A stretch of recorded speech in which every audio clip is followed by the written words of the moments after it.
Muito bom dia, começa agora mais um programa Comunicação Popular, a revista semanal do Jornal Coletivo, todos os sábados, a partir das 9 da manhã, ao vivo no canal do Jornal Coletivo, também pelas ondas do rádio.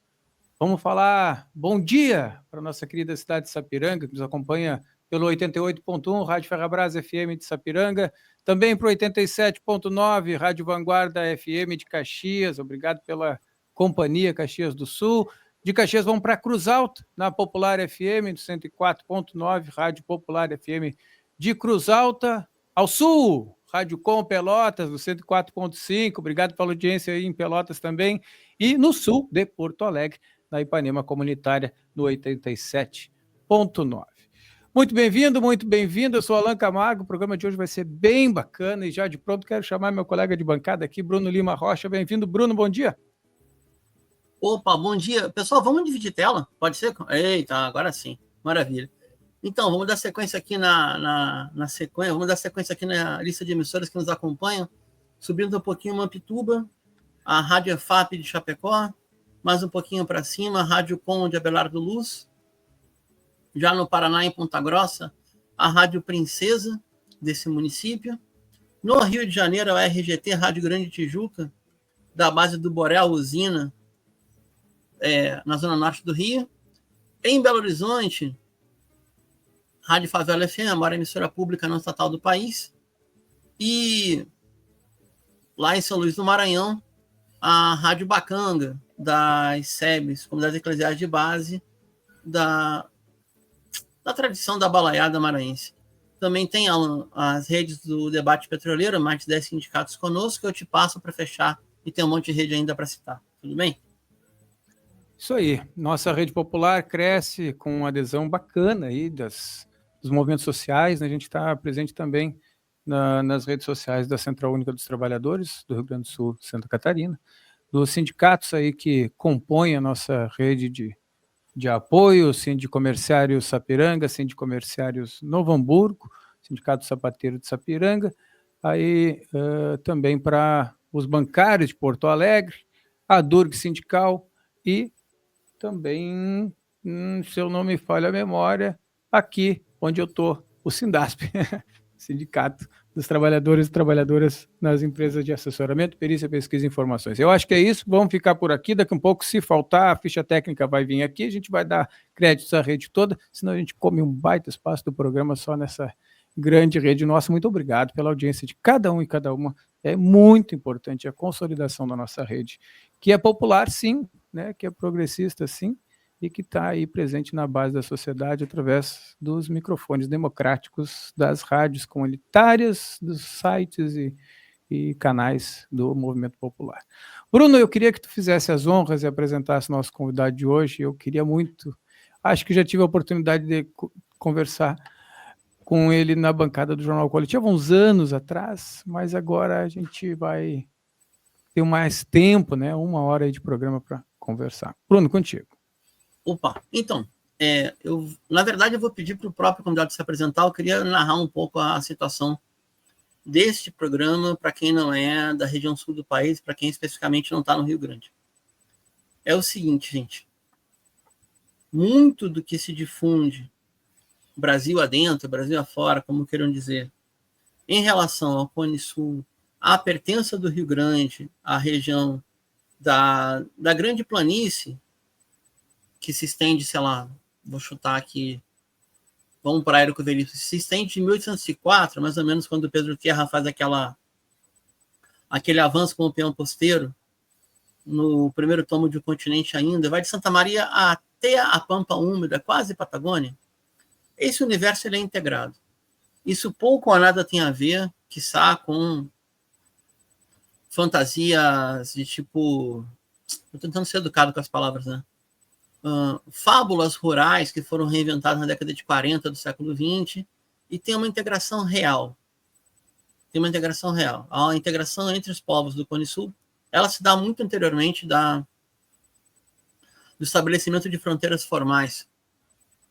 Quando, por exemplo, se estabelece arame farpado pelo glorioso Irineu Evangelista de Souza, vulgo Barão de Mauá, que inova a criação de gado na região sul e coloca arame farpado. Então o gado deixa de ser alçado. Tem vários aspectos aí. E tem, na nossa modesta opinião, não só nossa, de muita gente, um programa de rádio, depois de TV, que expressa algo que a gente pode chamar de forma genérica, depois o convidado me corrige, complementa, altera o que eu falei, do nativismo contemporâneo.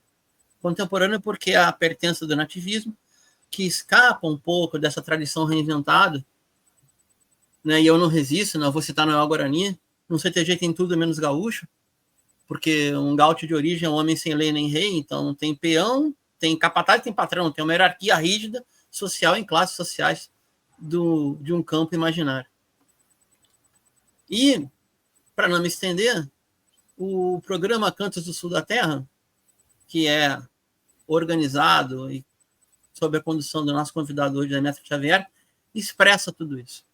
Eu lhe confesso, Demetrio, mais ou menos eu faço uma analogia do teu programa com os livros do Tal Golim, por exemplo, A Fronteira. É muito vivo. Ou então com as gravações dos anos 70 de Noel Guarani, Cinério Maicá, um pouquinho depois.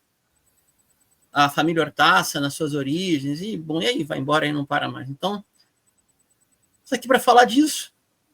Não para falar do remanejamento de um servidor público por uma situação estatutária, mas estão aqui para falar da importância da comunicação pública do Rio Grande, de entender a sua integração regional latino-americana através de um programa de rádio, como tantos outros já fizeram. Bem-vindo, Demetrio, a casa é sua.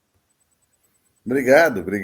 Bela forma de abrir o tema Cantos do Sul da Terra, sim, mas com esse pano de fundo tão mais importante, que são as emissoras públicas e a cultura e a coisa pública, e essa sensação e essa militância, não é só uma sensação, sobre o conceito, sobre a ideia de um território comum aqui nesse pedaço de mundo, né?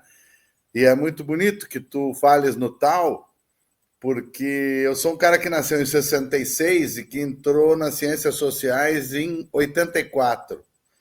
Só para situar quem está escutando, alguns muito mais jovens, agora que há um movimento tão forte de pessoas mais jovens lidando com essa informação, com esse território comum, digamos assim, e com essa informação de natureza, de interesse no popular e numa espécie de verdade histórica, se é que se pode usar essa expressão. É bonito tu citar o tal, eu dizia porque no final do meu período de colegial, de secundarista, a gente estava, e entrando na universidade, a gente estava encantado com a ideologia do gauchismo. Um livro do jovem Tal Golim, algo do início do Tal Golim, que eu não sei que revisão ele faria hoje, grande historiador que é, do ponto de vista da construção acadêmica daquele trabalho, digamos assim, mas que é um marco, que é uma importância enorme, né? E então essa comparação me beneficia, não só me honra, me ajuda, né? E eu aproveito, inclusive, para dar o devido abraço no Tal e uma série de outras figuras que são bastante pioneiras nesse tipo de questionamento. O Cantos do Sul da Terra é isso, em linhas gerais. Eu tenho afirmado muito essa expressão. Às vezes a gente soa um pouco antipático, porque as pessoas fazem coisas muito bonitas com a intenção de intercâmbio cultural com os países vizinhos. E eu não quero saber de intercâmbio. Eu não acredito em intercâmbio com esses países. Aí, puxa, por isso parece antipático, parece demasiado radical. Repito que foram feitas coisas ótimas com essa ótica. Mas o intercâmbio tu faz com o distante, e é importante que tu faça com qualquer cultura do mundo. Aqui a gente tem que pensar, repito, em termos de território comum.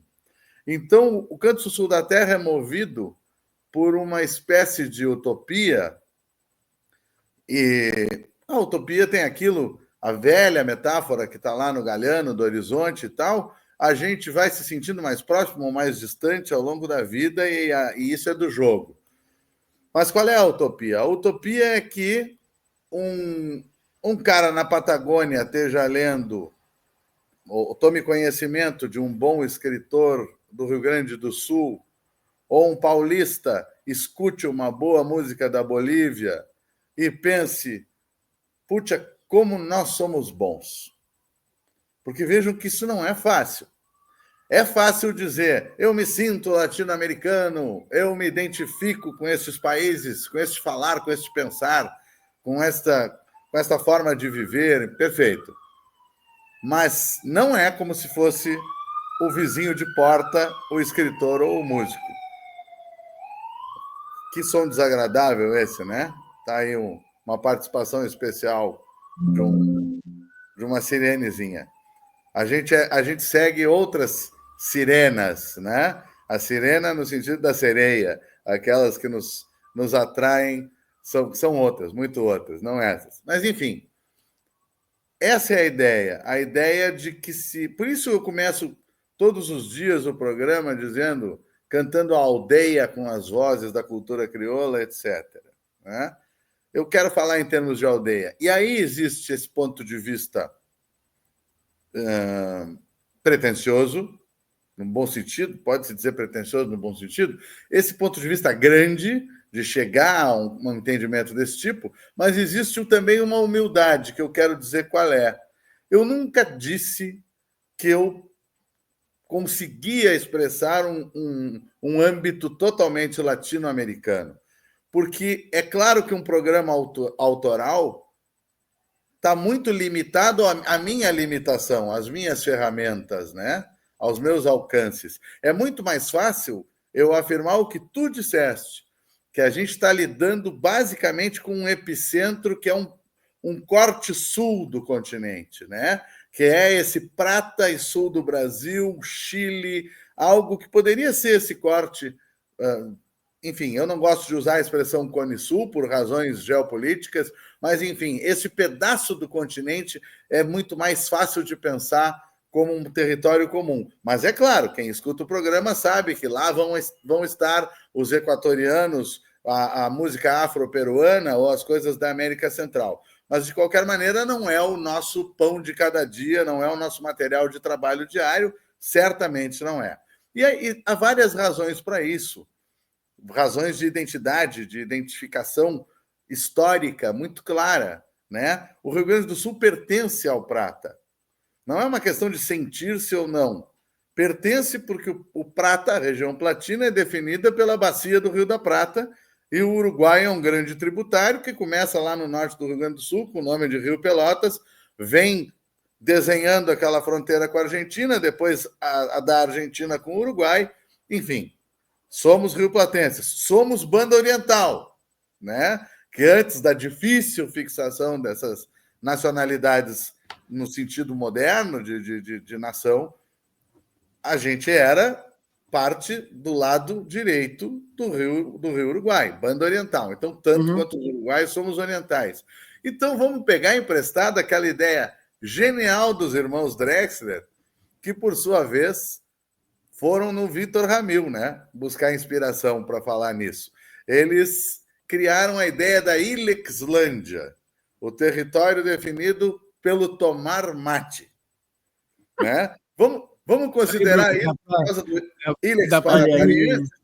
Vamos tratar isso como o miolo do nosso. Se a gente estica Demetrio, só já passo para o Alan. Se a gente estica pro tererê, a coisa vai mais longe, né? Não, Olha, aí, É a sabe, mesma erva. É a mesma é a mesma erva. A erva. ideia é essa. A ideia é essa. E aí entra os Guaicurus, entra a nação paraguaia, vão até o sul do Mato Grosso. E Aí entra, sem fica dúvida. bacana, hein? Assim como se mateia no Chile e na Bolívia. Com certeza. Né? Se mateia no Chile e na Bolívia. Quem está na base disso é o Guarani, mas a gente não quer privilegiar um grupo originário sobre os outros. É só para tentar fazer um desenho, se a gente quiser, porque o mais legal do Sul da Terra, para mim, é que ele tem o desenho que as pessoas queiram. Por isso que no programa a gente vai buscar um filósofo francês ou um poeta chinês lá de vez em quando, porque a gente acha que nos diz respeito e que nos interessa. E aí eu acho que eu te ajudo, a gente se ajuda a desenhar essa ideia de nativismo contemporâneo, né? Porque uma das coisas do contemporâneo é essa condição de contato com o conhecimento e a informação do planeta inteiro de forma simultânea, ou da forma que se quiser, né? Aí tem muita coisa em jogo, estou me estendendo, mas começando uma resposta por aí.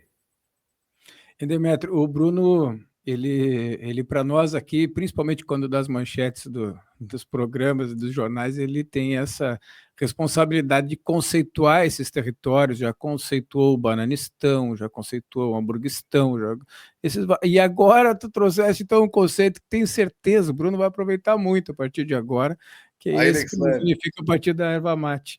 Muito bom, muito bom. Eu queria te perguntar sobre essa relação da responsabilidade de construir, trazer cultura com a comunicação pública.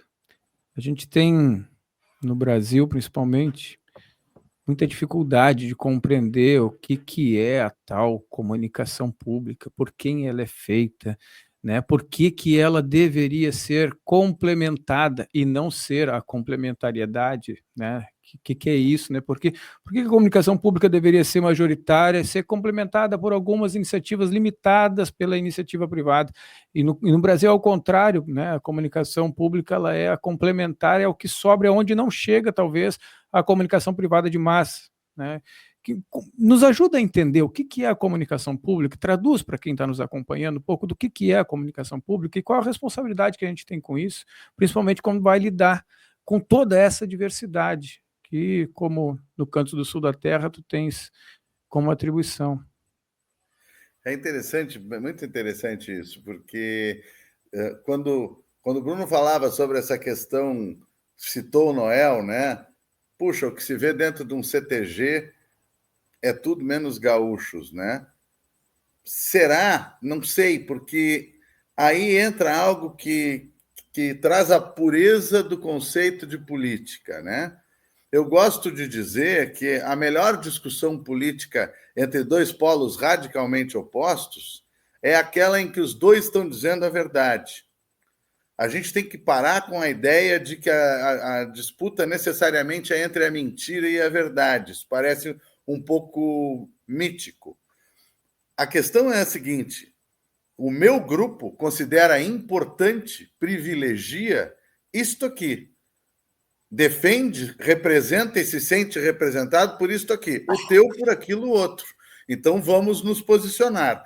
O que eu quero dizer com isso? Estou fazendo uma volta.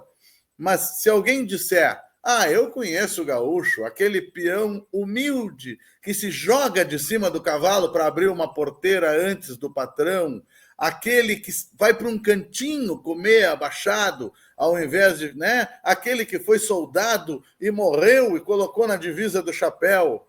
Sou do Guedes, não me entrego e morro seco. Morro pelo caudilho, morro pelo poderoso, pelo oligarca. Isso é uma mentira histórica? Não, não é. A questão é que o Noel Guarani estava interessado no outro gaúcho, naquele libertário, naquele sem lei, sem rei, sem Deus, naquele que vivia dentro da sua camisa, debaixo do seu chapéu, naquele menino, outro dia eu dizia isso no papo bonito lá com o pessoal do Brasil de Fato, naquele menino que está tirado embaixo de uma árvore e o viajante alemão o considera demasiado pobre, mal vestido e ocioso, digamos assim, e vê aquele guri brincando com uma faquinha, coisa assim, entalhando alguma coisa embaixo do umbu, e diz assim: meu filho, tu queres trabalhar para mim? Como quem dá um presente, né? E o guri olha ele de baixo acima. E o senhor quer trabalhar para mim? Né? Eu e o Noel e vocês estamos atrás desta referência histórica. As outras existem? Existem. Da mesma maneira, meus queridos amigos e minhas queridas amigas, porque estou falando com quem está escutando também, o mercado existe, a produção para consumo de caráter industrial, hiperindustrial, existe na cultura e muitas vezes produz coisas excelentes. Atenção, porque muitas vezes produz coisas excelentes. Bom, também existe a responsabilidade que tu estás falando de uma produção orientada pelo Estado no sentido da formação de público, no sentido da discussão das grandes questões históricas, populares, que são deixadas de lado pela hegemonia, também existe. E a gente tem que saber embaixo de qual desses umbus a gente vai ficar, né? Embaixo de qual dessas copas a gente se sente melhor, a qual dessas sombras a gente quer crescer e acha que as pessoas podem crescer. Então, quando tu fala na responsabilidade da comunicação pública, puxa, eu tenho muitos colegas que aqui no Rio Grande do Sul, todo mundo conhece, no mínimo aqui no Rio Grande do Sul, que poderiam falar com muito mais propriedade disso. Eu sou alguém que entra na rádio apenas em 2011, aos 45 anos de idade, nunca tinha feito rádio nem TV, sou um músico desde muito jovem, muito guri, né? Sempre mais ou menos dando murro nas mesmas pontas de faca, né? Mas as pessoas falam das limitações que a gente tem por estar nas emissoras públicas. Eu também gosto de falar das solturas, das liberdades que eu tenho com isso. Porque eu, por exemplo, posso rodar algo que não tem o mais mínimo interesse mercadológico. De alguém que gravou um único trabalho e depois desapareceu. De alguém que me deu uma demo e depois nunca mais eu soube dessa pessoa. Eu não estou interessado no que querem a gravadora, a mídia, né, a tendência do momento. Eu faço uma curadoria que precisa ser extremamente responsável, mas precisa ser extremamente humilde, porque eu estou tentando pensar no que vai ser bom, sob qualquer aspecto, para as pessoas, para o coletivo, para a aldeia. E, sobretudo, claro, não sei se sobretudo, mas sempre diante de tudo isso, ou antes de tudo isso, uma curadoria, digamos, de caráter técnico, ou seja, que seja algo bem feito, bem produzido no sentido artístico. Aí sim, estamos limitados ao meu critério, né? Então, a comunicação pública, hoje, em função justamente da questão política, de que há uma hegemonia que consegue impor muito mais os seus valores na produção e no consumo da cultura, ela tem um caráter enorme de contraponto. De contraponto. Na rádio e na TV pública tem que aparecer as coisas interessantes de qualidade que são intrigantes para essa hegemonia, que são diferentes do que essa hegemonia pretende propor, e a gente tem que estar atento para colocar isso na roda durante todo o tempo, né? E aí combater critérios que são aqueles critérios da indústria cultural mais hegemônica, vamos repetir esse termo porque ele é fundamental, que às vezes passam despercebidos. Por exemplo, o critério da euforia, da alegria, do entretenimento através da música, mas não basta ser um entretenimento de suavemente gozar uma linda música. Não, tem que ser algo ligado ao eufórico, né? Seja no ritmo, seja no apelo de qualquer ordem. Bom, eu estou preso a isso? Eu acho que o ouvinte deve estar preso a isso? Claro que não. Preciso fazer esse contraponto, né? E do ponto de vista macro, isso é o papel do Estado para que tudo esteja disponível, antes de mais nada, e para evitar que algo esteja disponível com muito mais investimento e poder do que aquela outra opção. E aí as pessoas poderem ver o que elas querem, o que elas preferem escutar, onde elas se sentem à vontade.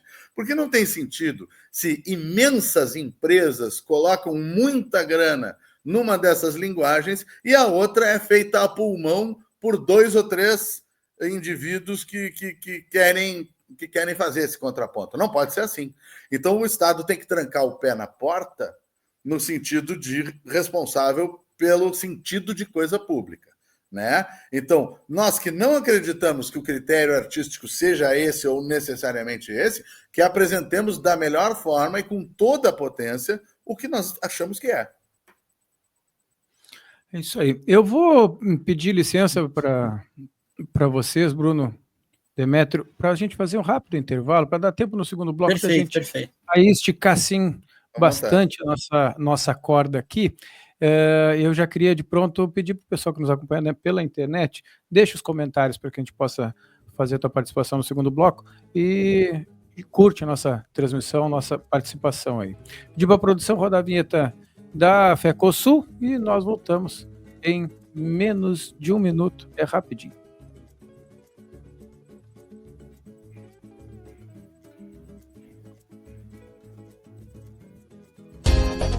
Chega junto, chega mais, valorizando o comerciário. Trago sempre um sorriso, ajuda, orientação. Cê sabe, do outro lado do balcão bate um coração. Tenho orgulho do que faço, isso não é um favor. Luto por dignidade, meu trabalho tem valor. Sou comerciário, com muito orgulho. Desistir não é comigo, resistir é o que me faz estar sempre na luta. Tenho meus direitos, meu trabalho vale muito, meu trabalho vale mais. Sou comerciário, com muito orgulho. Vamos todos lutar juntos, conquistando muito mais. Tô sempre na luta, tenho meus direitos, meu trabalho vale muito, meu trabalho vale mais. Esta é uma campanha pela dignidade dos comerciários e comerciárias do Rio Grande. Valorização dos salários, emprego, descanso aos domingos e feriados, licença maternidade 180 dias, creches, vale alimentação, fim do banco de horas e auxílio estudante. Sou comerciário, meu trabalho vale mais. FECOSUL e Sindicomerciários. Aí, o meu trabalho, o nosso trabalho vale mais. Uma campanha da FECOSUL, Sindicomerciário Sapiranga e Novo Hamburgo, que apoia o nosso conteúdo para a região aí do Vale dos Sapateiros, no Rio Grande do Sul. Nós estamos também para a Durg Sindical, 46 anos em defesa da educação pública gratuita e de qualidade, e Sindibancários Porto Alegre, diga sim para quem defende você. Vamos para o segundo bloco do Comunicação Popular, recebendo nosso querido Demétrio, que trouxe aí no primeiro bloco um pouco da impressão dele sobre a construção do Cantos do Sul da Terra, programa que apresenta na FM Cultura e também na TVE, TV Pública do Rio Grande do Sul. E tratamos aí no final do primeiro bloco da visão sobre o papel, né, daqueles que fazem comunicação a partir das empresas públicas, né, na chamada rede pública de comunicação, que sempre é pauta, né, Bruno, aqui no Comunicação Popular, não é à toa que nós queremos disputar essa parte aí da opinião pública, entendendo o que é comunicação popular, quem a faz, como faz, e Demétrio é providencial quando vem aqui conversar conosco, nesse momento que é um momento, inclusive, em que está em debate a manutenção ou não do Cantos do Sul da Terra na grade de programação da FM Cultura e da TVE. Eu queria que trouxesse um pouco do que é isso, Demétrio, que dilema é esse que nós estamos vivendo agora? Claro, esse debate está em debate, sem dúvida que está em um forte debate, e é um embate também, um embate trazido, levantado pelos ouvintes, pelos telespectadores, e como movimento, propriamente, pelos trabalhadores das emissoras públicas em um primeiro momento, e as suas representações sindicais, enfim, e depois a adesão de um monte de instituições, de pessoas, de artistas, enfim. Do que se está falando? Eu sou servidor público, sou servidor do Judiciário há mais de 30 anos. Em abril faz 32 anos que eu sou do Tribunal de Justiça. Sou do Estatuto de lá, sou concursado. estou nas emissoras públicas pela figura da cedência, da cessão de servidor, como se chama. A cessão de servidor tem o seu formato, é regida por lei, é regida por um protocolo específico também, e um dos aspectos inegáveis e irrefutáveis desse formato é que ela pode ser interrompida a qualquer tempo por qualquer uma das partes. E ela recebe ou sofre uma prorrogação a cada ano, porque, tecnicamente, protocolarmente, ela vale até 31 de dezembro de cada ano.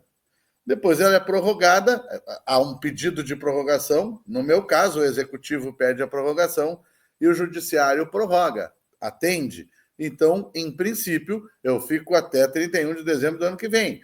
Mas, reparem, sempre está ali consignado que a qualquer momento, tanto o lado de lá quanto o de cá, pode dizer, chega, não temos mais interesse nesse convênio. Nesse caso específico, esse servidor retorna.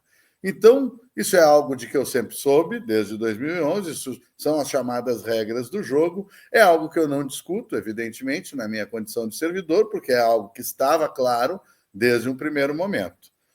A questão aí, deixa eu primeiro dizer o que aconteceu, a Secretaria de Comunicação optou por não pedir a prorrogação da minha cedência este ano. Quando isto se fez, não exatamente público, mas se fez de conhecimento dos colegas pela tramitação do processo, começa esta reação, que evidentemente me dá orgulho, né? Porque me faz pensar que o Cantos do Sul da Terra se encaixa num conceito desta comunicação pública que se quer, né? E isso é o suficiente para me dar esse orgulho, mas é claro que o que começa é um movimento por essa coisa tão maior, que é a comunicação pública e a coisa pública de uma maneira geral. Esse movimento está em andamento, há sinalizações de entendimento por parte do Executivo, enfim, eu não saberia muito dados a respeito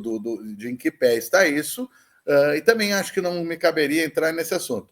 O fato é que a decisão, digamos assim, burocrática, não de natureza burocrática, mas a decisão de descontinuar a minha cedência foi informada oficialmente ao Tribunal de Justiça, e então, nesse momento, eu não estou mais ligado à Secretaria de Comunicação, mas a partir da força desse movimento, se começa, de alguma forma, a negociar a possibilidade de compor isso, e é o que se espera.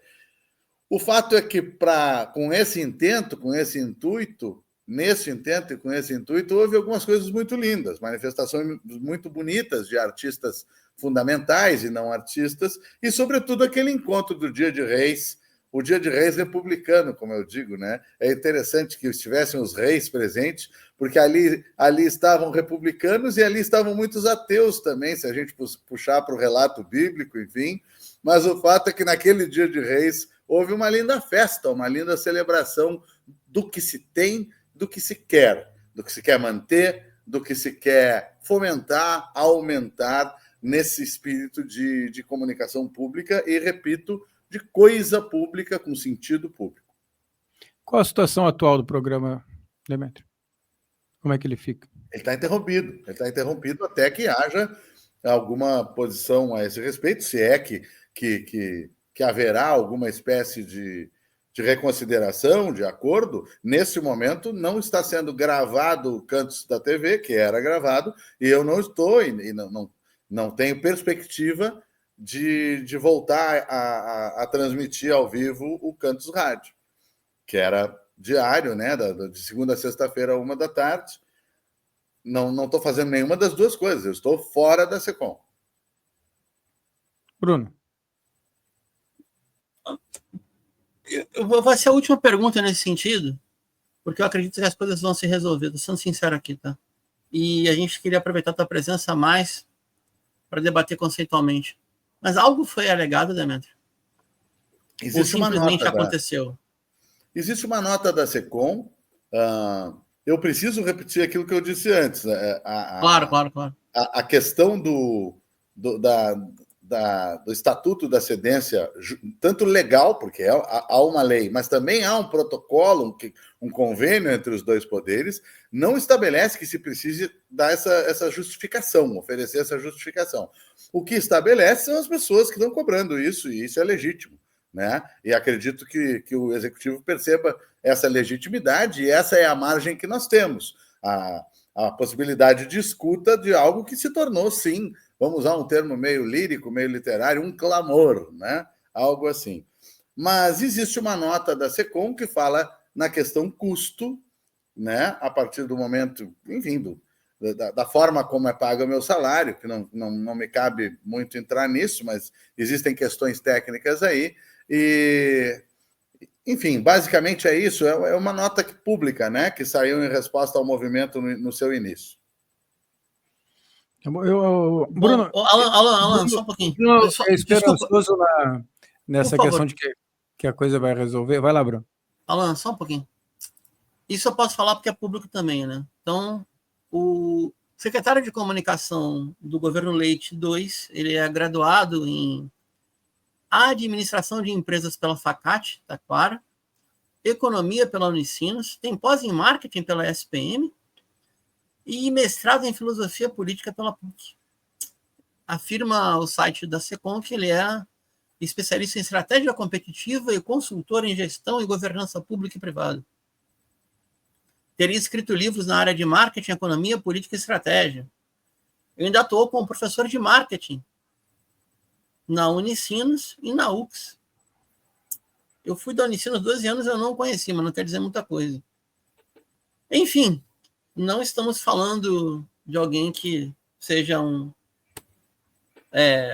especialista em comunicação social, que tenha interesse em comunicação pública, seja um jornalista de carreira, que tenha atuado na área da cultura, mesmo como diletante, poderia ser também. E um ato administrativo não supera a necessidade de se não só defender a comunicação pública, como defender no Rio Grande, como bem falou o Demétrio, né, a formação histórica original do Estado, ou a sua interpretação mais popular, eu diria. Podemos defender à vontade, mas na nossa imaginação, já te passo falando. Porque, como falou o Demétrio, não é possível que de um lado, quer dizer, é possível, isso é capitalismo, né? De um lado você tem a indústria cultural inteira, e a grande polêmica do MTG no século XXI foi se permite machixe ou não. Lembra disso? 2005, 2006? Tá machichando. Expulsa o machicheiro, a tapa, a coice e sova de relho. A grande discussão do machicheiro ou não, e não o debate sobre o nativismo ou não. Te passo falando, desculpa, me estendi aqui.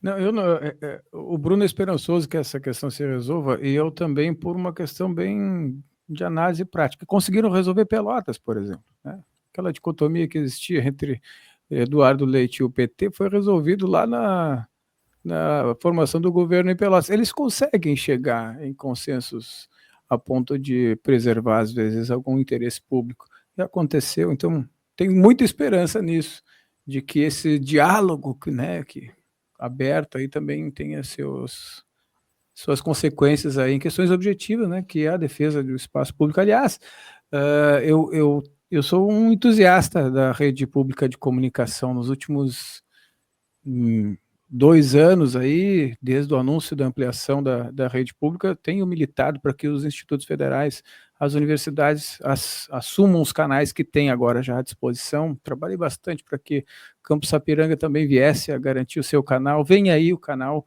para o Campus Sapiranga de rádio e de TV nos próximos dias, até março, abril, inclusive, a construção da torre já vai estar pronta, e nós vamos ter espaços muito importantes para que essas coisas possam estar também aparecendo, né? Quem sabe a cedência para assumir o nosso canalzinho lá, Demétrio, seja aí uma alternativa para a manutenção, né? Porque, sim, né? Agora tem Venâncio Aires, tem Sapiranga, né? Vai ter Alvorada, tem Pelotas, tem Rio Grande, tem todas essas dentro de uma rede de comunicação pública organizada aí pela expansão da EBC, que neste ano vão entrar no ar, né, que vão cobrir, inclusive, a região metropolitana, vão, inclusive, estar dentro dos espaços onde a TVA hoje não consegue chegar. São Borja, né, vai estar lá o canal em São Borja.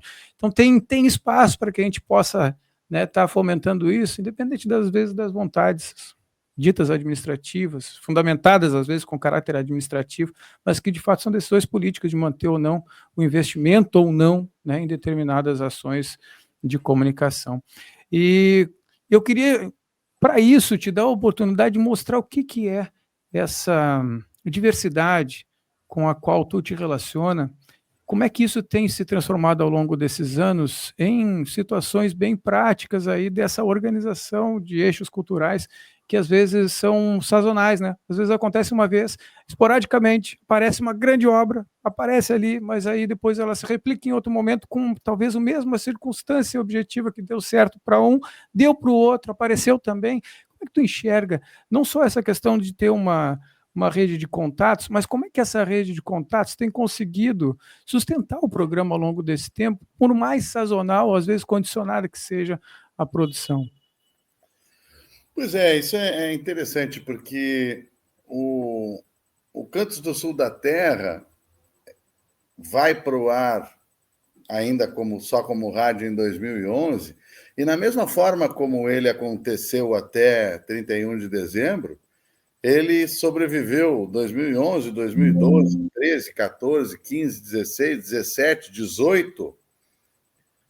Em 18, eu pessoalmente me retirei em função do anúncio da extinção da fundação e das práticas que estavam havendo ali compatíveis com isso. Eu optei por retornar ao tribunal. Em 2020, eu fiz um pequeno esforço, não foi um grande esforço, mas talvez um pequeno resultado comparado ao que se consegue estando com dedicação exclusiva. Mas eu, aproveitando o isolamento da pandemia, eu comecei a fazer, já sob esse governo atual, um programa como um voluntário, né, que ia ao ar semanalmente e que era gravado precariamente em casa e tal. Durante algum tempo eu consegui emitir isso, até que este governo me chama no meio de 2022, assim como me solicita o programa de TV.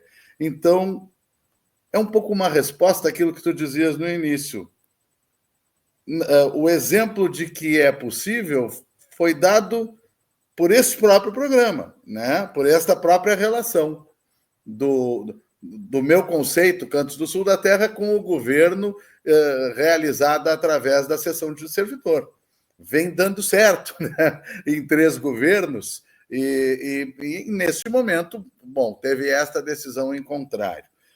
Então, talvez a gente nem precise buscar uma comparação em outra relação. Esta mesma já conseguiu superar qualquer que seja verdadeiramente o motivo do impasse, da decisão da descontinuidade. Bom, isso foi superado durante todo esse tempo, isso me parece saudável, isso me parece poder sinalizar algum acordo, algum entendimento, né? Por isso eu não gosto de dar o Cantos por encerrado, apesar de que, como eu disse, como ato administrativo, sim, ele foi.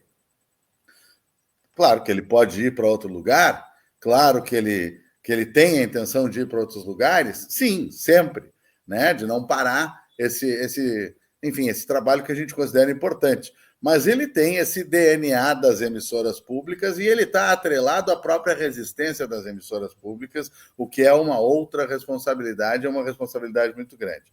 No que diz respeito ao nosso material de trabalho, digamos assim, né, que também é algo que nos sustenta, tem algo maravilhoso acontecendo que só quem é um pouquinho mais velho consegue perceber.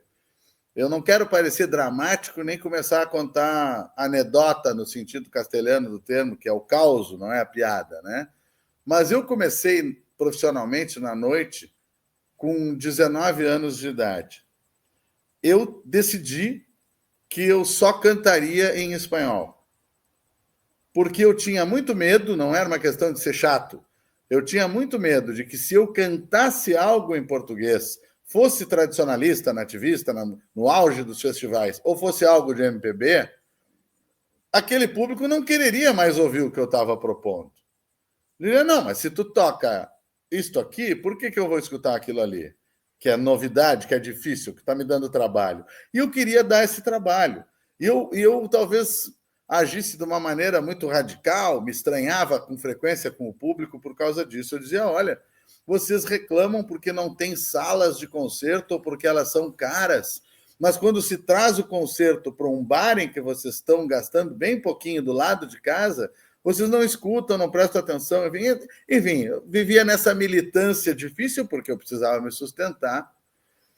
E mesmo em lugares em que eu cantava algo em português, eu cantava muito pouco.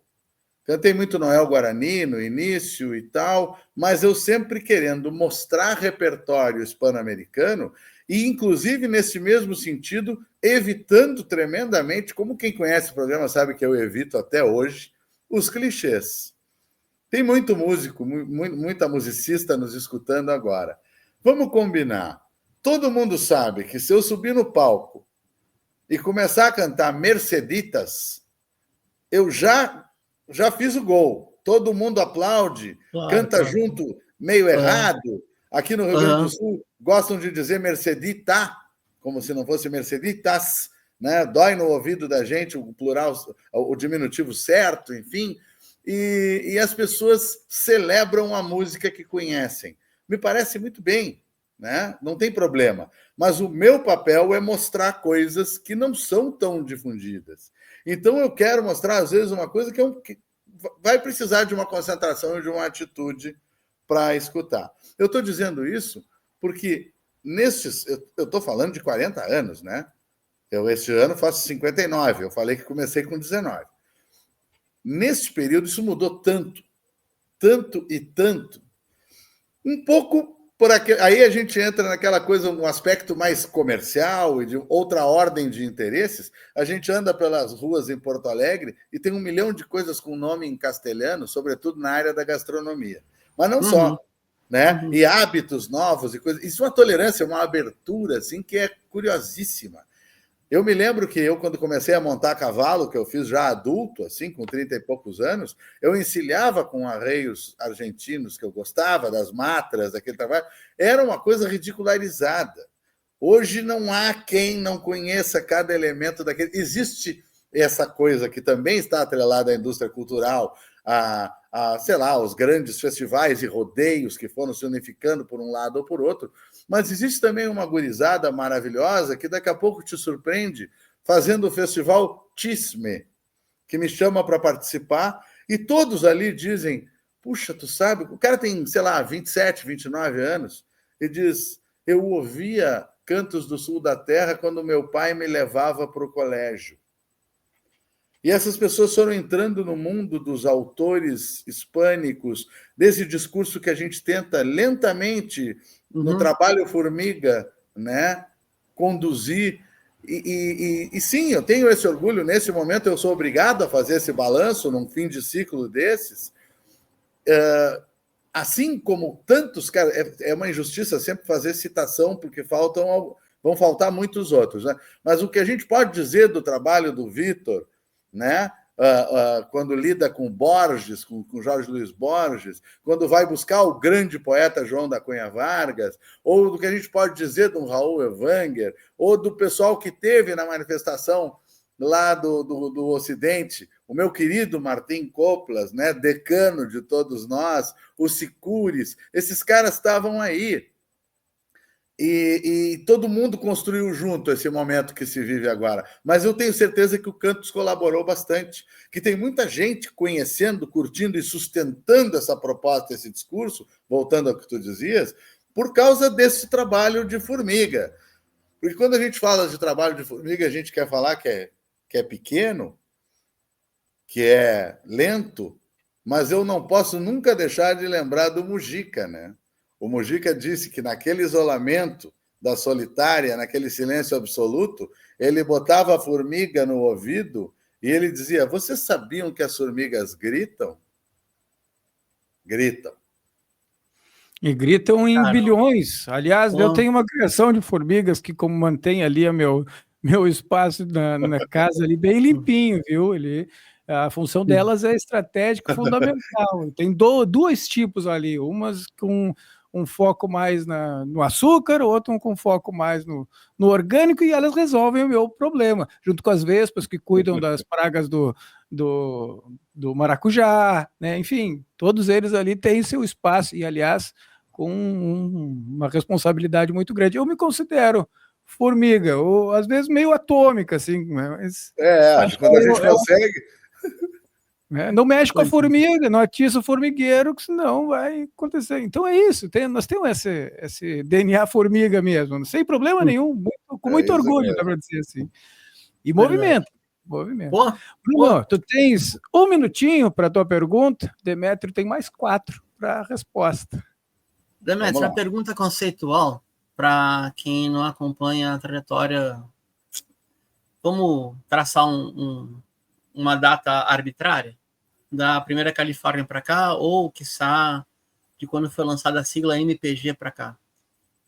O que você pode dizer para quem não conhece, ou para quem já só ouviu falar?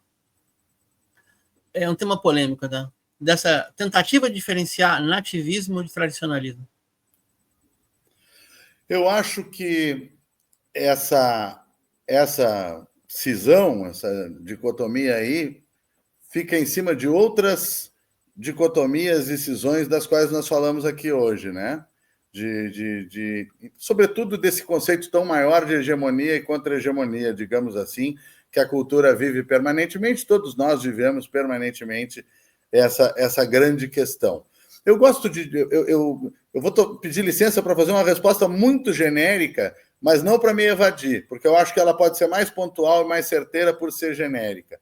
Eu gosto de dizer o seguinte: uma pessoa que nasceu há 200 anos num lugar do interior do Rio Grande do Sul estava condicionada a sua indumentária, ao seu jeito de falar e aos seus hábitos e aos seus valores, de uma forma que nós não podemos nem imaginar. Nós temos essa abertura, esse contato com o planeta e com os tempos, com as informações, com as camadas de tempo e espaço, de cultura e de filosofia, enfim, né? E eu não estou falando em estudo, eu estou falando em qualquer cidadão, qualquer cidadã, praticamente sobre a Terra, né? Ou pelo menos em lugares como esses de que a gente está falando, lugares densamente povoados, lugares em que chega um mínimo de condições de informação, de conhecimento, enfim. Então, voltamos à política. Eu gosto de associar a política à questão de tu fazer a tua escolha, né? Aquela história, esses dois fatos são verdadeiros, com qual tu queres ficar, qual te representa e a quem tu representa. As pessoas hoje, mais do que nunca, decidem se querem andar vestidas de gaúcho, usar este ou aquele sotaque, acreditar nesta ou naquela antiga formulação, né? E isso, talvez se tenha perdido um trem da história belíssimo, não perdido, seria muito derrotismo, mas se perdeu um pouco da importância do que estava sendo aquele início dos festivais, sobretudo na virada dos anos 70 para os 80, em que as pessoas compuseram e interpretaram de forma extremamente livre.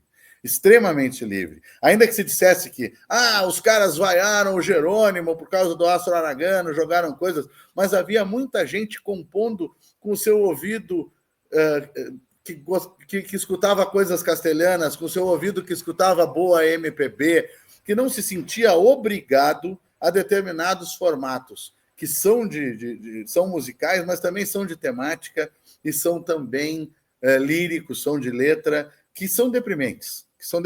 Existem determinados movimentos e manifestações que deprimem, porque a gente vê a repetição de fórmulas de uma maneira incansável e tu começa a desconfiar que aquele tipo de produção é uma ação entre amigos, sabe? Porque o mesmo público compõe também, os jurados e os artistas são compostos por aquele mesmo grupo que é o público que está sempre presente ali, fazendo algo autofágico, né?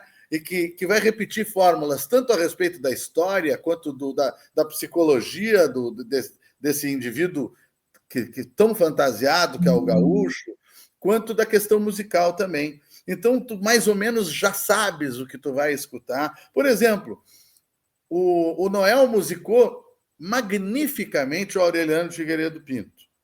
Ninguém conhecia direito o Aureliano Figueiredo Pinto se não fosse um cara muito amante da literatura. O Aureliano é brilhante, é maravilhoso. Bom, as pessoas gostaram daqueles temas. Depois eles foram regravados pelo Marenco e as pessoas conheceram mais ainda em outra geração. Hoje tu encontra formulações da poesia do Aureliano em tudo quanto é letra gauchesca que se escuta agora. Eu não vou dizer quais são, mas são muitíssimas fórmulas que estão ali naquele escritor, porque essas pessoas não se interessaram por ler o Vargas Neto ou os argentinos e uruguaios, né? E com a coisa musical é da mesma ordem. O que acontecia com o nativismo, em suma, era uma intenção, eu não sei se ele conseguia corresponder a esse conceito, mas uma intenção de se ver mais livre, mais criativo e mais artístico, baseado mais nas próprias necessidades de ser humano, neste caso de ser humano artista, de compor um discurso, responder a grandes questões do seu povo, da sua época, da sua existência, enfim, filosóficas, sociais, do que a obedecer a esses formatos e essas fórmulas. Perfeito. Ficou bom o papo de hoje, gente. A gente queria ter mais uma hora aí. Talvez vamos conversar mais na sequência, que tem coisas que, quando a gente começa a abrir a janela e olhar para dentro desse quarto aí, tem muita coisa ainda para enxergar. Quem sabe, Alain, a próxima 1 hora não vai ser no Cantos do Sul da Terra e vocês vão de convidados. Oh, perfeito, opa! Sem problema nenhum. Maravilha, maravilha. Demetrio, queria te agradecer de coração por ter aceito o nosso convite. Somos parceiros aí na luta em defesa do serviço público, dos espaços públicos, das instituições públicas, das empresas públicas de comunicação, espaços que, gostando ou não, a gente pode entrar, né, e pode participar, assim como o outro lado também pode, sem tanto estresse assim, e é o ponto, talvez, de encontro de bons debates dessas antagonias aí, e tu representa muito bem isso. Queria te agradecer, deixar espaço aí para tuas considerações finais.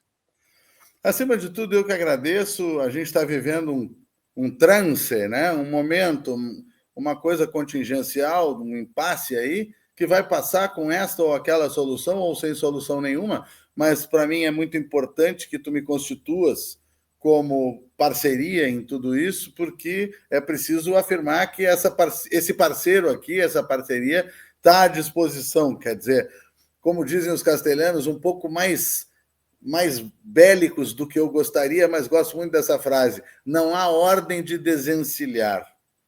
Isso é mais ou menos como dizer, é preciso estar atento e forte, né? Então, contem comigo. Isso aí. Bruno, editorial aí, 1 minutinho, e o Comunicação Popular vai para o seu desfecho aí. Vamos lá, gente. 1, 2, 3, editorial. A moda argentina, somos os que estamos quem somos. Esse é o primeiro ponto. E o segundo, a pergunta que não deu tempo de falar, de colocar, foi: o Guimarães gravou o grito de guerra do general Leandro Gomes na Batalha de Paissandu e de Salta, independência ou morte, quando finalmente se organiza a Aliança Imperial subordinada à Inglaterra para acabar com o Paraguai e subordinar todo o Rio da Prata. E aí o Rio Grande dançou junto. E não por acaso Leopoldo Racia gravou, e Noel Guarani também, a Honório Lemos, o Leandro Caverá. Talvez o último general que não era subordinado a um caudilho necessariamente. Eu queria ver esse Rio Grande mais em pé de guerra, não muito a proposta do nosso amigo Demetrio, mas eu gostaria muito de ver esse Rio Grande mais em pé de guerra e menos subordinado, seja a tirania colorida da vitrine, ou seja a estupidez do agronegócio que vende 100 sacas de soja para pagar 25 de royalty internacional. E toda a expressão estética que emana disso, né? Para defender de corpo e alma esse outro Rio Grande que é tão bem representado pelo Demetrio, a gente tem que botar no ar e manter no ar o Canto do Sul da Terra. Fechamos aqui, obrigado, vamos em frente. É isso aí, pessoal. Vamos botar aí, produção, para encerrar o nosso Samba da Democracia. Demetrio, samba que foi construído e concebido durante os anos aqueles mais cruéis agora que a gente viveu aí, de ataques à democracia. A gente passa todo o programa de destaque a esse samba, tendo aí o nosso tema de Não, Rosário, o caminho